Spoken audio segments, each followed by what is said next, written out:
First thing Steve said was turnovers. I mean, how big were they in resulting in this loss? I mean, it's huge. It's one of our staples is taking care of the ball. I mean, if you have 22 turnovers in any game, doesn't matter if it's professional, high school, AAU, you're kind of putting your back against the ropes there. So turnovers were obviously a main Achilles heel for us today. Cutting down on that would have definitely helped us out. Yeah, it looks like, well, from what I've been hearing, you guys want to keep it to around 12, 13 or so. And it's only happened, Steve said, one time so far this season. And you guys were winning, but it didn't matter. Is it a matter of just thinking, or is it a matter of trying to do too much or trying to force the issue a little bit? I mean, you could say some are reckless, some we get excited, and that's 1 through 15. But it's just a matter of just, sticking to the basics, doing, the making the right play, good to great, finding the next guy, the open guy, and just going from there. So, obviously that's something that we're trying to work on, because last year that we weren't, exactly. So trying to cut down on that, to help us out throughout the course of this year. How do you guys survive better in the non-Steph minutes? I think just having a couple sets, just knowing what guys' strengths are, getting the ball moving side to side. I think that'll be something that we're still working through. Obviously, in our lineup we have 4 new guys, so just getting some continuity throughout practice times, watching film, seeing we can get easier shots. Damion, following up on that and some that Steve and Juan just touched on, what do you think you can do to get Steph easier looks throughout the game?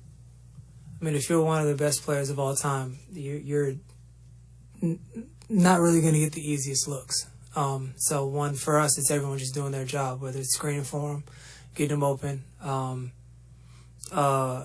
executing the play. Obviously, guys still being aggressive in their own right to kind of release some pressure off of him, but just doing the right thing, just knowing how to play the game. I mean, we have 15 guys on the team that know how to play the game, so playing the game the right way, not turning the ball over, so that we're able to have more possessions, be able to get out and run.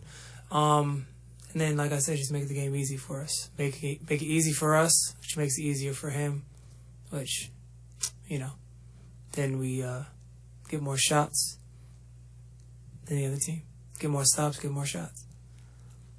In this young season, Damion, are there ways that you can tell the team is still trying to adjust to everyone, find the chemistry, read, react, know your roles, that type of thing? Yeah, I'd say a little, but it's fun. As we're going through it, obviously knowing where guys are at different points of their career, but everyone trying to come together for one goal. So just trying to understand what each other's strengths are, and how we can play through that is going to be huge for us going forward. 4-on-1. Let this one get away. Definitely have some learning lessons from this one. But still just understanding where everyone's spots are, the continuity, and that'll happen, the more we continue to practice together. How is your shoulder? We're good. We'll be good. Both you and Steve mentioned maybe the need to get into more stuff, more actions. Is it too frantic out there, too random? I mean, is that leading to some of the turnovers or bad possessions? I mean, we've kind of have, like me and Loon kind of have a running joke, like, there's times where we thrive in chaos. Obviously having guys like Steph, Dre, Loon, even Andre, guys that have played together for so long, sort of thriving in chaos, and that was, when the team was not what it is now. But I think just understanding, a couple sets, 2-3 sets that we can get into when the game starts to get a little frantic, slow it down a little bit. But, that's the good part is that, as you said, Steve brought that up, so that's something that I'm sure he's going to address with the team so that we can figure out down the line so that when we get into another situation or another game like this, that, we'll have those. Is there anything you can say to a young player like Jordan Poole? I mean, had another rough game tonight in terms of just settling in and trying to do what he needs to do to be a productive part of the team. I mean, there's no one's ever going to have a perfect game. No one's ever going to have, like, the best shooters in the world shoot 40%. So you miss 6 out of 10. So it's just understanding. Obviously, everyone goes through their lumps and bruises, their mountains and valleys, but Jordan's a pretty headstrong guy. Knows what he works on, he's a workhorse every single day. And that's just the nature of the game. It's, you may have 1 rough game, 2 rough games, but, the greats always bounce back, and I support him and I believe in him every single day.